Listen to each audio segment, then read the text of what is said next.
Gold, trusted gold buyers. మీరు తాకట్టు పెట్టిన బంగారాన్ని విడిపించి ఈ రోజు ఉన్న మార్కెట్ ధరకు కొనబడను. సరే, ఇప్పుడు బాహుబలి 10 years తర్వాత మళ్ళీ రిలీజ్ చేయబోతున్నారు. అవునండి. అప్పట్లోనే బాహుబలి ఒక సినిమా బెంచ్ మార్క్ క్రియేట్ చేసింది తెలుగు సినిమా ఇండస్ట్రీలో కానీ ఇండియా లెవెల్లో కానీ. అది రిలీజ్ అవ్వటం మీకు ఎలాంటి? డెఫినెట్లీ ఎక్సైటింగ్గా ఉంటుందండి. అంటే ఫస్ట్ టైం రిలీజ్ అయినప్పుడు కొద్దిగా టెన్షన్లో ఉండేదండి. అంటే మీరు గుర్తు చేసుకుంటే first day release are first 2-3 days release Baahubali release అయినప్పుడు లైక్ సినిమా ఏంటి ఇలా ఉంది బాగాలేదు రకరకాల నెగిటివ్ టాక్స్ ఉన్నాయి. But once it picked up very well and Telugu సినిమాని ఎవరు తిరిగి చూడలేని టైంలో సడన్లీ ఎవ్రీవన్ అంటే ఇప్పుడు the state in Telugu cinema is one of the main reasons is Baahubali అండి. అంటే ఇప్పుడు తెలుగు సినిమా బడ్జెట్స్ కానివ్వండి, తెలుగు సినిమా రీచ్ కానివ్వండి పెరగడానికి one of the reason is Baahubali. And it is good that అంటే 10 years అయిపోయింది, దాన్ని సెలబ్రేట్ చేసుకోవాలంటే it's a very proud moment. It should be a proud moment not only for me అండి, the whole Telugu audience అందరికీ it should be a very proud moment that okay మళ్ళీ ఒకసారి మనము okay మన సినిమాని సెలబ్రేట్ చేసుకునే ఛాన్స్ వచ్చింది అని. And I think people who have seen that film will also want to come back and see it film. అంటే ఇప్పుడు ఆ టైంలో నేను కాలేజ్ స్టూడెంట్ ఉన్నాను, లేకుంటే I was a small kid, so ఇప్పుడు after 10 years I want to watch it again అన్న curiosity ఉంటుందండి. It is landmark film in our Indian film industry.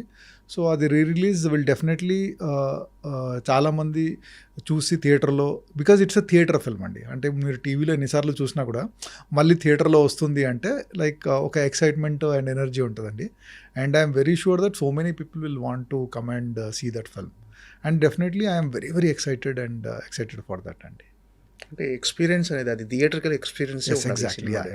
So re release అనేది పర్ఫెక్ట్గా అంటే దీన్ని 2 parts కలిపి 3.5 hours సార్ నడివి ఇప్పుడు exactly తెలియదండి, but it will be more than 3.5 hours అండి, more than 3.5 hours. So 2 parts కలిపి ఎడిట్ చేసి అంటే కొన్ని సీన్స్ తీసేసి కొన్ని scenes we're trying to add some scenes in that. So అలా ముందు చూడని సీన్స్ కూడా కొన్ని యాడ్ చేసి సో ఒక proper I think more than 3.5 hour film we're trying to launch. And definitely it will be a very interesting watch అండి. కొత్త blogs కానీ కొత్త సీన్స్ యాడ్ చేసి కొన్ని సీన్స్ ముందు షూట్ చేసామండి, బికాజ్ ఆఫ్ సమ్ ఎడిట్లో వేయలేకపోయాము. సో అది ఇప్పుడు ఇలా 2 పార్ట్ కలిపినప్పుడు అలాంటి సీన్స్ ఉంటే బాగుంటుందని ఒక అవసరం కనిపించినప్పుడు so we're adding few scenes. అంటే మీ ఇన్పుట్స్ ఏమున్నాయి సార్ ఇప్పుడు దీన్ని 1 partగా చేయటంలో కానీ? ఇన్పుట్స్ మేజర్లీ అంటే ఇప్పుడు ఏమీ లేదండి. సో వన్స్ దట్ అంటే ఒకసారి మనము ఈ అడిషన్ చేసిన తర్వాత పోస్ట్ వర్క్ చేస్తాం కదండి. సో పోస్ట్ వర్క్లో I will have some work doing it అండి. So it is more of edit call అండి. ఇప్పుడు అంటే 2 సినిమాలు ఎడిట్ చేయడం, ఎందుకంటే తీసేయడం అదంతా కూడా ముందు తీసామండి. So how they edit and make it interesting అంటే it's an edit and story discussion call అండి. అంటే ఫైనల్ ఎడిట్లో ఖచ్చితంగా మెయిన్. యా. అంటే టోటల్గా అసలు ఫస్ట్ పార్ట్ ఎంత ఫుటేజ్ వచ్చింది, సెకండ్ పార్ట్ ఎంత, యాజ్ అ కెమెరామెన్గా మీకు తెలుసు కదా సార్? అంటే అది ఎగ్జాక్ట్లీ చెప్పలేమండి, బట్ వీ ఎక్స్టెన్సివ్లీ షార్ట్ అంటే అది షూట్ చేస్తున్నప్పుడు అంటే ఒక బెంచ్ మార్క్ ఫిల్మ్ లాగా చేయాలి అంటే, ఎందుకంటే అప్పటి వరకు ఆ లెవెల్ ఆఫ్ బడ్జెట్లో ఎవరు షూట్ చేయలేదండి. సో వీఆర్ అంటే ఎక్కడ కూడా ఏది మిస్ కావద్దు, బెటర్గా షూట్ చేయాలని we try to shoot as much as possible అండి. బట్ అలా అని పిచ్చిగా అది అవసరం లేని ఎప్పుడూ షూట్ చేయలేదండి. సో ఏది అవసరమో కానీ ఆ షార్ట్ ఇంట్రెస్టింగ్ ఎలా తీయాలని చేసామండి. So I exactly don't know, but అంటే ఎడిట్ కంటే కొద్దిగా ఎక్కువ వచ్చి ఉంటుందండి. నాట్ అంటే డబుల్ ఆర్ అలా కాకుండా మేబీ ఫ్యూ మినిట్స్ ఎక్కువ అలా వచ్చి ఉంటుందండి ఫైనల్ ఎడిట్లో. అంటే బిఫోర్ షూట్ అంటే ఈ సినిమా స్టార్ట్ అవ్వక ముందుకు బాహుబలి 1 ఎన్ని వండర్స్ క్రియేట్ చేస్తారని ఎవరు ఎక్స్పెక్ట్ చేయరు. డెఫినెట్గా మంచి సినిమా చేస్తున్నాం, ఏదో ఒక తెలుగు సినిమాకు కొత్తగా ఉండేటట్టు తెలుగు సినిమా స్థాయిని పెంచే సినిమా అని ముందే ఎక్స్పెక్ట్ చేసి ఉంటుంది సినిమా. మీకు ఈ ఫస్ట్ షాట్ గుర్తుందా సార్? మీరు మీ కెమెరాలో షూట్ చేసిన ఫస్ట్ షాట్ యాజ్ ఎ సినిమాటోగ్రాఫర్గా? Baahubali first shot most difficult question, అసలు గుర్తులేదు యాక్చువల్లీ. అంటే ఆల్మోస్ట్ 15 years అవుతుంది, because 5 years in the making it was. So actually I don't remember అండి. బట్ యాక్చువల్లీ మీరు అడిగింది కరెక్ట్, గుర్తు చేసుకోవాలి యాక్చువల్లీ ఒకసారి ఎలా ఏంటి అని, because definitely it's a land mark thing. So but as of now I don't remember that much. ఆ సినిమాలో మోస్ట్ ఛాలెంజింగ్గా అనిపించిన బ్లాగ్స్ కానీ మీకు అప్రిషియేషన్ వచ్చిన బ్లాక్స్ ఆ సినిమానే మొత్తం ఛాలెంజింగ్ అండి. ఎందుకంటే everything we're trying to do something different. So ఏ సినిమా చిన్న క్లోజ్ అయినా కూడా ఆ క్లోజ్ ఎలా ఏంటి, దాంట్లో పర్పస్ ఏంటి, బాగా తీస్తున్నామా, ఎక్స్ప్రెషన్స్ కనిపిస్తున్నాయా, వాళ్ళ మేకప్ కరెక్ట్ ఉందా, లేకుంటే జ్యువెలరీ కరెక్ట్ కనిపిస్తుందా, అలాంటివన్నీ. So every shot in Baahubali was challenge అండి. ఇట్ ఈస్ లైక్ అంటే ఇది ఈజీగా తీసాము, ఇది ఛాలెంజింగ్గా చాలా కష్టపడ్డామని లేదండి. ఏ షాట్ అయినా కూడా, ఎందుకంటే 10 సార్లు ఆలోచించుకొని ఈ షాట్ ఎంత ఇదే బెస్ట్ పాసిబుల్ యాంగిలా, ఇంకా వేరే యాంగిల్ షూట్ చేయొచ్చు. ఎందుకంటే ఏ షాట్ అయినా కూడా 10-20 రకరకాల ఇన్ఫినైట్ పాసిబిలిటీస్ ఉంటాయండి ఈ షాట్కి. కానీ ఈ షాట్ ఇలాగే ఎందుకు షూట్ చేయాలి సో అన్నది దట్ వాజ్ ఆల్వేస్ పాయింట్ అండి. సో అందువల్ల like so every shot in Baahubali was extremely challenging అండి. సో దెర్ ఈస్ లైక్ అంటే సో ఒక్క షాట్ ఒక సీన్ అనే చెప్పలేమండి. లైక్ ఇఫ్ మీరు ఏ సీక్వెన్స్ తీసుకున్నా, వాటర్ ఫాల్ తీసుకున్న వాళ్ళు లైక్ కట్టప్ప బాహుబలిని చంపడం తీసుకున్నా కూడా, లైక్ వార్ సీక్వెన్స్ తీసుకున్నా కూడా, సో వాళ్ళ ఏంటిది మాహిష్మతి ప్యాలెస్లో సీక్వెన్స్ తీసుకున్నా కూడా, so everything had their own challenges అండి దాంట్లో. టెక్నికల్గా మీరు కొత్తగా యూజ్ చేసిన ఎక్స్పెరిమెంట్స్ కానీ, కొత్తగా యూజ్ చేసిన టెక్నికల్గా అది కెమెరాలో కొత్త సార్ ఎలా ఏమైనా కొత్తగా యూజ్ చేసేసారు కొత్త కెమెరాలు కానీ? ఆ సినిమాకి నేను అప్పటి వరకు ఏంటంటే లైక్ ఈగా వరకు డిజిటల్ నెగిటివ్లో షూట్ చేశాను, నెగిటివ్ ఫిల్మ్లో షూట్ చేశాను. So for the first time Baahubali was the first film నేను డిజిటల్లో షూట్ చేశానండి. అంటే అంతకుముందు డిజిటల్ కెమెరాస్ ఉన్నాయండి, బట్ నాకు టెస్ట్ చేసినప్పుడు అంత క్వాలిటీ బాగా అనిపించలేదండి. సో లైక్ వన్స్ ఈ ఆరీ కంపెనీ వాళ్ళు అలెక్సా అనే కెమెరాని లాంచ్ చేశారు అప్పుడు. సో అది చూసిన తర్వాత I felt like almost quality is as good, అంటే నెగిటివ్ దగ్గరలో ఉంది. సో దీంతో షూట్ చేస్తే మనకు చాలా కన్వీనియన్స్ అంతా ఉంటుంది అని చెప్పి, అంటే బేసికలీ నాకేంటంటే నెగిటివ్లో షూట్ చేసిన తర్వాత ఇంత విఎఫ్ఎక్స్ ఉన్నప్పుడు మళ్ళీ స్కాన్ చేస్తామండి. స్కాన్ చేసి డిజిటైజ్ చేసి, మళ్ళీ డిజిటైజ్ చేసి, మళ్ళీ దాన్ని రీప్రింట్ నెగిటివ్ మీద చేస్తాం. ఆ ప్రాసెస్లో ఏంటంటే క్వాలిటీ లాస్ చాలా ఉంటుందండి. సో డిజిటల్లో షూట్ చేస్తే that quality loss will not be that ఒక నమ్మకంతో like we went ahead with that అండి. So that was a major thing. ఎందుకంటే అప్పటికి ఈవెన్ రాజమౌళి గారు కానివ్వండి, శోభు గారు ప్రొడ్యూసర్ కానివ్వండి, ఇంత పెద్ద సినిమా తీస్తున్నాం, ఇప్పుడు డిజిటల్లో తీయాలా, మనం నెగిటివ్లో తీస్తేనే సరిపోద్ది కదా అన్నప్పుడు, but I convince them that okay మనకు ఈ సినిమా డిజిటల్లో తీస్తే ఎన్ని అడ్వాంటేజెస్ ఉంటాయి ఎన్ని అని కన్విన్స్ చేసి అలా ఒప్పుకున్నారండి. So that was a major decision. Baahubali first part కానీ సెకండ్ పార్ట్ కానీ 5 years జర్నీ సార్, దాదాపు 5 years జర్నీ. ఈ 5 years జర్నీలో మీకు ఎప్పుడైనా అరే 5 years పట్టేసింది అని ఒక అలా ఏదన్నా ఒక అంటే 5 ఏళ్ళు పడుతుంది అని అనిపించిందా, లేకపోతే ఈ ప్రాసెస్ని ఎంజాయ్ చేశారా? ఇంత టైం టేకెన్ తీసుకుంటున్నాం అనుకున్నాను అంటే డెఫినెట్లీ అప్పుడప్పుడు అనిపించేదండి, ఫ్రస్ట్రేషన్ డెఫినెట్లీ ఉంటుందండి. అంటే ఒకే పని ఒకే దాంట్లో ప్రాసెస్లో అలా చేస్తూ ఉంటే definitely it will be little frustrating. But major advantage ఏంటంటే we had such a great team అండి. So every day something exciting వస్తారు. అంటే పర్ఫార్మెన్స్ ఎక్సైటింగ్ కానివ్వండి, లేకుంటే ఆర్ట్ డైరెక్టర్ ఏదైనా అద్భుతంగా చేయడం కానివ్వండి, లేకుంటే విఎఫ్ఎక్స్ వాళ్ళు. So there so many things which are exciting అండి. ఆ ఎక్సైట్మెంట్ అనేది it's kept keeping us energy. So ఏదైనా డిప్ అవుతున్నప్పుడు like something exciting will happen. So like next ఇంకా చేయడానికి ఒక ఛాలెంజ్, ఆ ఛాలెంజ్ని ఓవర్కమ్ ఎలా చేయాలన్న టెన్షన్ అది ఉండేదండి. So in that way it was a very learning experience అండి. ఇట్ వాజ్ లైక్ అంటే ఒక పిహెచ్డి చేసినట్టు, ఒక లైక్ మాస్టర్స్ చేసినట్టు ఒక ఫీలింగ్ ఉండేది. That was a very big learning experience because like every one ఆ సినిమాలో చేసిన every technician was trying to give 100% and more than that. And cinema అన్నది ఒక వెరీ కొలాబరేటివ్ ఆర్ట్ అండి. సో అన్నీ మనం నేర్చుకుంటూ ఉండాలి వేరే ఆర్ట్ ఫామ్ గురించి కూడా. సో ఆ ప్రాసెస్లో అంత గ్రేట్ టెక్నీషియన్స్తో పాటు వర్క్ చేస్తుంటే we tend to learn so many things అండి. So that was a big learning experience అండి.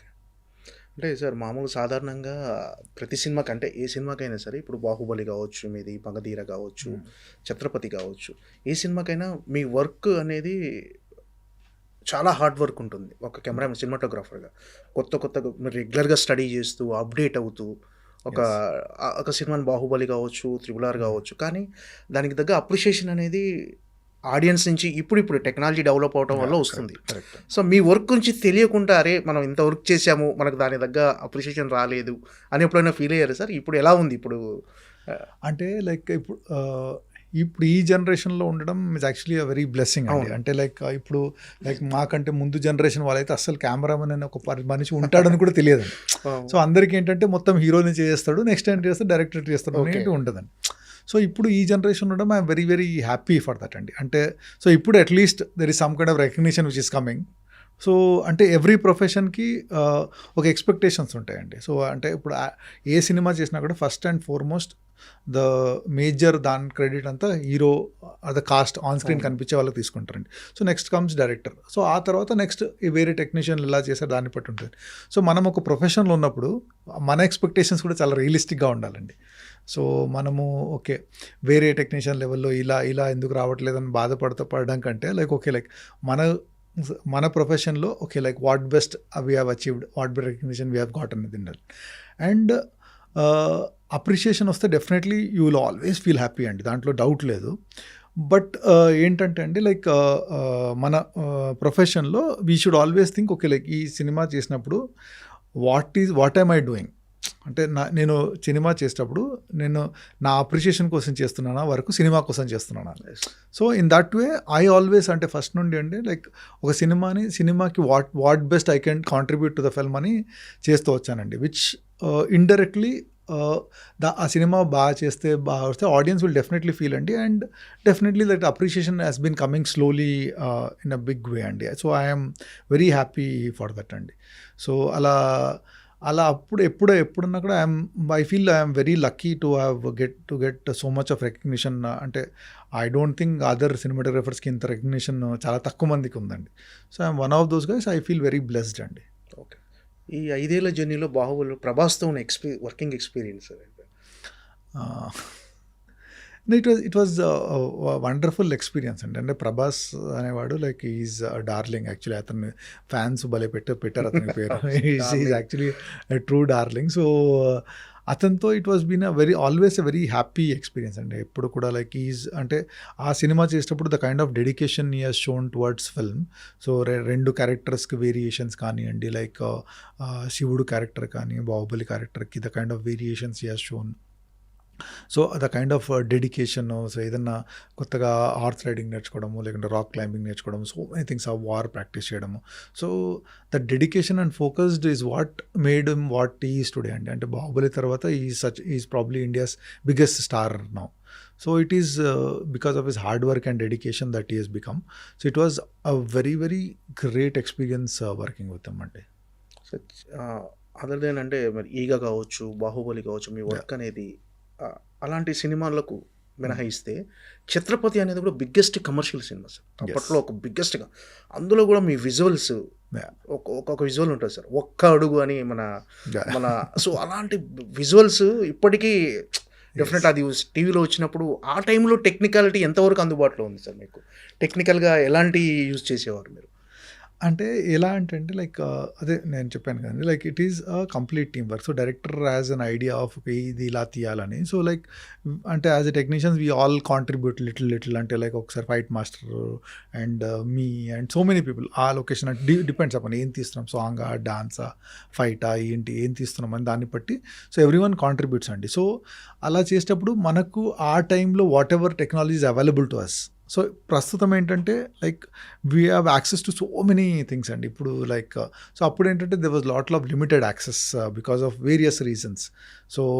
సో అప్పుడు దాంట్లో మనకు దగ్గర ఉన్న దాంట్లో మనం ఏం బెటర్గా చేయొచ్చు అంటే దట్ వాజ్ ఆల్వేస్. అంటే ఇది లేదు కాబట్టి మనం చేయొద్దు అంటే దానికోసం వెయిట్ చేద్దాం అలా కాకుండా సో వాట్ ఎవర్ మనకు అందుబాటులో ఉన్న రిసోర్సెస్ని యూస్ చేసుకొని మనము దీన్ని ఎలా బెటర్గా చేయొచ్చు, that was always the thing అండి. And I always believe that అండి. అంటే ఒక్కోసారి ఏమైందంటే లొకేషన్లో అది ఉంటే బాగుండేది, మనం చేయలేము అని ఆ యాటిట్యూడ్ వస్తే అండి లైక్ మంచిగా ఉన్న షార్ట్ కూడా మనం పార్ట్ చేసుకోవచ్చు అండి. సో మనకేంటంటే సో అందుకు ఆ టైంలో what ever resources we had మనకు అందుబాటులో ఉన్నాయి, we try to use it and get the best possible result. So finally ఏంటంటే ఆ షార్ట్ పెట్టిన పర్పస్ ఏంటి, దాన్ని కన్వే అవుతుందా లేదా, అది కన్వే అయింది అనుకోండి so that people will remember అండి. ఎందుకంటే లైక్ మీరు రాజమౌళి సినిమాలో every shot or every action is backed by so much of emotion. So ఆ ఇమోషన్ బ్యాక్డ్ ఉంటుంది కాబట్టి మీకు షార్ట్లు అలా గుర్తుంటాయండి. ఓకే. అంటే కొన్ని మీ షార్ట్స్ చూస్తుంటే మగధీర కానీ, నెక్స్ట్ బాహుబలి కానీ, RRR కానీ, అవి గ్రాఫిక్సా ఒరిజినల్ షార్ట్సా అని అనిపిస్తుంటాయి సార్. Yeah. కానీ అవి చూస్తే ఏంటంటే మీ ఒరిజినల్ షార్ట్స్ ఇప్పుడు Okay. ఆర్ఆర్ఆర్లో టైగర్ షాట్ కానీ క్లైమాక్స్ షాట్ కానీ ఇవన్నీ చూస్తే అంటే అంత అడ్వాన్స్డ్గా ఉంటాయి మీ ఫోటోగ్రఫీ అనేది. Yeah. సో ఇలాంటి అంటే ఇలాంటి టెక్నికాలిటీ మీరు అప్డేట్ చేసుకుంటానికి ఎవరిని ఫాలో అవుతారు సార్? ఏంటి అంటే ఇంటర్నెట్ అన్నది చాలా స్ట్రాంగ్ మీడియం టు లర్న్ అండి. లైక్ అంటే మనకి ఇప్పుడు ఏమైనా ఏదైనా తెలుసుకోవాలంటే like there is internet is there for us to know. And at the same time like whenever నాకు